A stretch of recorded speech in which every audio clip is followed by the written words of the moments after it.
What happens when one of Hollywood's biggest stars sits down for what should be a simple morning chat, only to face disrespect so shocking that he does the unthinkable and walks off set in front of millions of viewers? In just 38 seconds of one particular exchange, Michael Strahan's career would take a hit he never saw coming. Samuel L. Jackson arrived at the Good Morning America studio that morning, expecting a standard promotional interview. He was there to talk about his latest project, to share some laughs, and to connect with the audience who had supported him for decades. What he got instead was something completely different. The interview started normally enough. Samuel sat down on the bright yellow couch, surrounded by the panel. Michael Strahan sat directly across from him, with Robin Roberts to his left and George Stephanopoulos on the far end. The cameras were rolling, the studio audience was ready, and everything seemed fine. Michael started with the first question. "So, Samuel, great to have you here. Let's jump right in.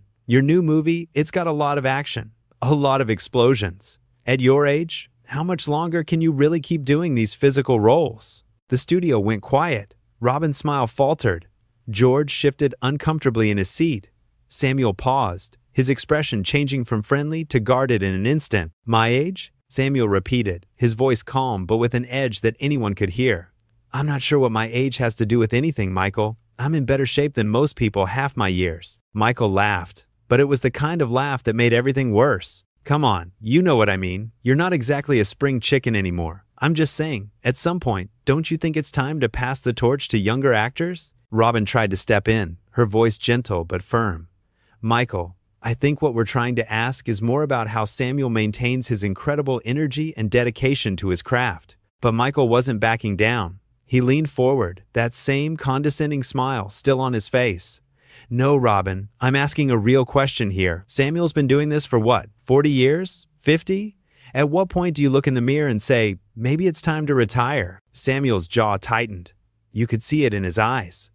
This wasn't just an awkward question anymore. This was disrespectful. This was crossing a line that shouldn't be crossed. "First of all," Samuel said, his voice measured and controlled, "I've been acting professionally for over 4 decades, yes, and in that time, I've built a career based on talent, dedication, and respect for the craft. Something you might want to learn about before you sit in that chair and question someone's value based on how old they are." The audience gasped. Some people started murmuring. George looked like he wanted to crawl under the desk, but Michael, incredibly, kept going. "Whoa, whoa, whoa," Michael said, throwing his hands up like he was the victim. "I'm just asking questions here. Isn't that what journalists do? Or are you too sensitive to handle a little honest conversation?" Robin shook her head, clearly frustrated. "Michael, that's not fair. Samuel is our guest, and he deserves respect." "I'm giving him respect," Michael shot back. "I'm treating him like an adult who can handle tough questions. Maybe that's the problem. Maybe people have been treating him with kid gloves for so long that he can't handle real talk anymore." Samuel stood up, not quickly, not in a huff, but slowly, deliberately. He unclipped his microphone with steady hands, his face a mask of controlled anger. "Real talk," Samuel said, his voice quiet but powerful. "You want real talk? Here's some real talk for you, Michael. Real journalists don't ambush their guests. Real journalists don't use their platform to belittle people. And real professionals know the difference between asking tough questions and just being disrespectful." Michael scoffed. "Oh, here we go. The celebrity can't handle a little pushback, so he's going to throw a tantrum and leave. Real mature, Samuel, real mature." George finally spoke up, his voice urgent. "Michael, stop. Just stop." But the damage was done. Samuel placed his microphone on the coffee table, the small thud echoing through the now silent studio. "You know what the sad part is?" Samuel continued, looking directly at Michael. "I came here today excited to talk about a project I'm passionate about. I came here to connect with people who've supported me throughout my career. But instead, I get ambushed by someone who clearly has some kind of agenda." Robin stood up, reaching out toward Samuel.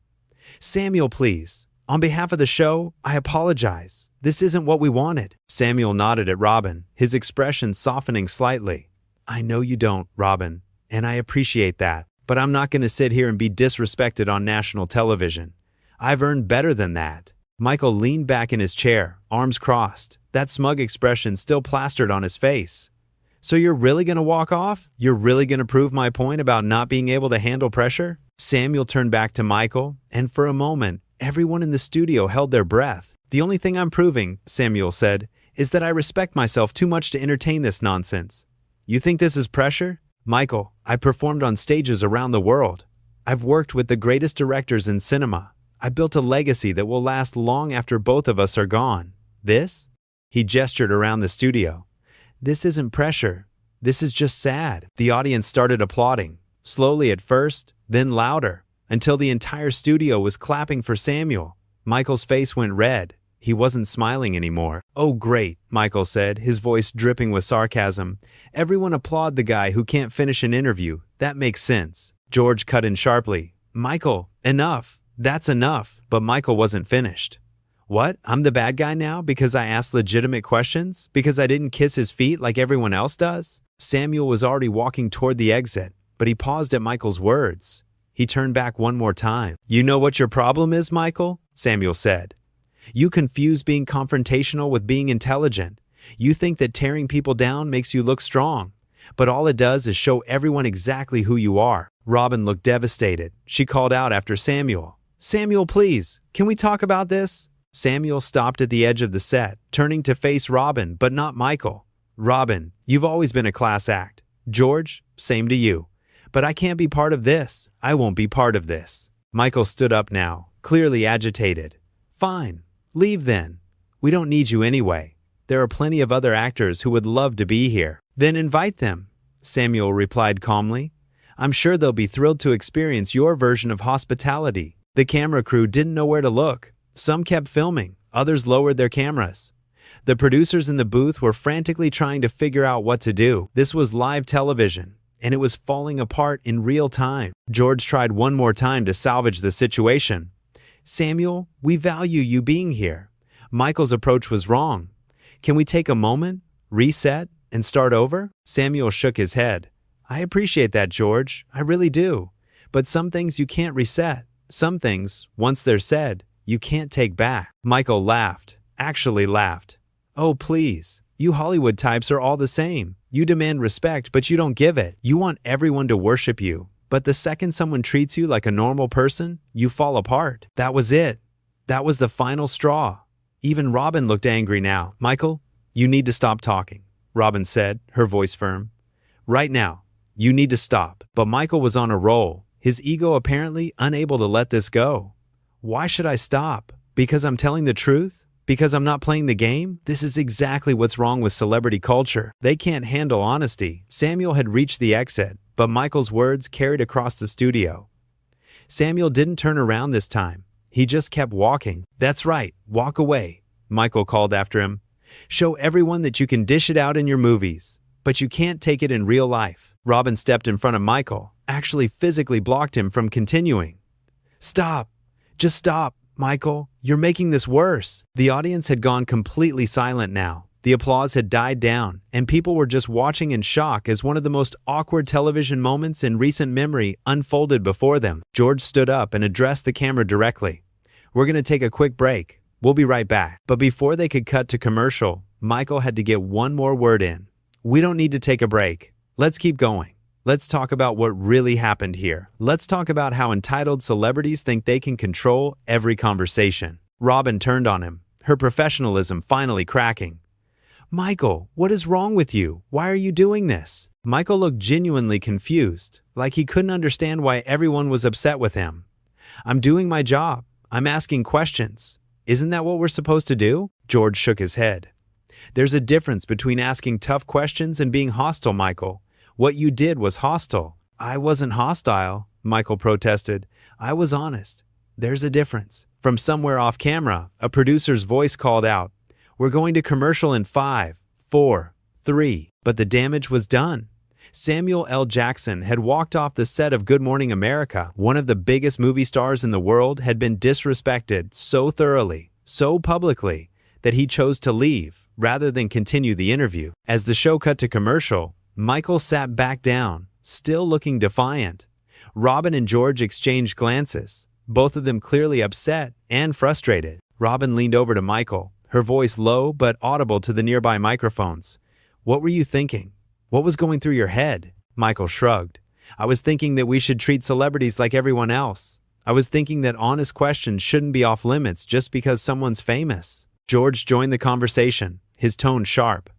"Michael, there's a way to ask challenging questions without being disrespectful. You know that. You've been doing this long enough to know that." "So, I'm the villain now?" Michael asks, spreading his hands. "I'm the bad guy because I didn't fawn all over him?" Robin sighed, rubbing her temples. "You're missing the point entirely. This wasn't about fawning or not fawning. This was about basic respect. Basic human decency." Michael scoffed. "Basic human decency? He's the one who walked off. He's the one who couldn't handle a conversation." The commercial break was almost over. The producers were signaling for everyone to get ready, but the tension on set was thick enough to cut with a knife. George looked directly at Michael. "When we come back, you're not speaking. Robin and I will handle the rest of the show. You're done for today." Michael's eyes widened. "You're benching me? On my own show?" "It's not your show," Robin corrected quietly. "It's our show, all of ours. And right now, you need to sit there and be quiet." The cameras came back on. Robin and George smiled professionally at the lens, but anyone watching could see the strain behind their eyes. Robin spoke first, her voice warm but measured. "Welcome back. As you can see, we've had an unexpected turn of events this morning. Samuel L. Jackson has left the interview, and we want to address that." George nodded. "We at Good Morning America pride ourselves on respectful, engaging conversations with our guests. What happened this morning fell short of that standard, and for that, we apologize to Samuel and to our viewers." Michael sat between them, silent, his jaw clenched tight. You could see the anger in his posture, the frustration in his eyes. But true to George's word, he didn't speak. Robin continued. "Samuel L. Jackson is not just a talented actor. He's a professional who has given decades to his craft and has earned respect from his peers and audiences worldwide. He deserved better today." The rest of the show continued, but it was awkward. Every segment felt forced. Every smile felt fake. The energy that usually carried Good Morning America through its broadcast was gone, replaced by an uncomfortable tension that viewers at home could feel through their screen. During the cooking segment, the chef seemed nervous, as if afraid he might accidentally set Michael off. During the weather report, the meteorologist kept his updates shorter than usual, getting in and out as quickly as possible. Through it all, Michael sat there, silent but seething. At one point, during a commercial break, he stood up and walked off the set without a word. Robin and George didn't stop him. They just looked at each other, exhausted and frustrated. When Michael returned before they went back on air, he slumped into his chair without making eye contact with anyone. The final segments of the show dragged on, each minute feeling like an hour. Finally, mercifully, they reached the end of the broadcast. Robin delivered the closing remarks, thanking viewers for watching and promising a great show tomorrow. George added his own goodbye, his smile not quite reaching his eyes. And just like that, it was over. The cameras stopped rolling, the lights dimmed slightly, and the studio audience began to file out, whispering among themselves about what they had just witnessed. Michael immediately stood and walked toward his dressing room, ignoring the producers who tried to flag him down. Robin watched him go, shaking her head slowly. "What a disaster," she said quietly to George. George nodded. "I've never seen anything like that. Not in all my years doing this." The crew began breaking down the set, but everyone was moving slowly, still processing what had happened. People whispered in small groups, replaying the moment when Samuel stood up, when Michael kept pushing, when everything fell apart. In his dressing room, Michael paced back and forth, his phone already blowing up with messages, calls, and notifications. But he didn't look at it. He just paced, muttering to himself about unfair treatment and oversensitivity. Meanwhile, Samuel L. Jackson had already left the building. He walked out the front door, got into his waiting car, and drove away without looking back. He didn't release a statement. He didn't tweet about it. He simply left, his dignity intact, his point made. The clip of the confrontation hit social media within minutes. People who had been watching live started sharing their reactions, their shock, their support for Samuel. The hashtag started trending immediately, with thousands of people weighing in on what they had just seen. Some defended Michael, saying he was just doing his job, asking tough questions that needed to be asked. But the vast majority sided with Samuel. They saw what everyone in that studio had seen: disrespect, entitlement, an ego that had gotten completely out of control. Back at the studio, emergency meetings were being called. Producers, executives, network representatives, all scrambling to figure out how to handle the fallout. This wasn't just an awkward interview. This was a public relations nightmare unfolding in real time. Robin sat in her dressing room, replaying the interview in her mind. She thought about all the times she could have stepped in more forcefully, all the moments when she could have shut Michael down before things got so bad. She felt responsible, even though she knew, logically, that Michael's behavior was his own choice. George was in a similar state, sitting at his desk with his head in his hands. He had worked too hard, for too long, to build the reputation of Good Morning America. And in the span of one interview, he had watched that reputation take a serious hit. The thing about live television is that you can't take anything back. Every word, every gesture, every moment of tension is captured and broadcast to millions of people. There are no second takes, no editing, no chance to fix mistakes before they reach the audience. And Michael's mistakes had been broadcast in crystal clear high definition for everyone to see. As the day wore on, more and more people weighed in. Fellow actors expressed support for Samuel. Industry professionals criticized Michael's approach. Media analysts dissected every second of the confrontation, breaking down where it went wrong and why. Some pointed out that Samuel had remained remarkably composed throughout the entire ordeal. Even as Michael became more aggressive, more confrontational, Samuel never raised his voice.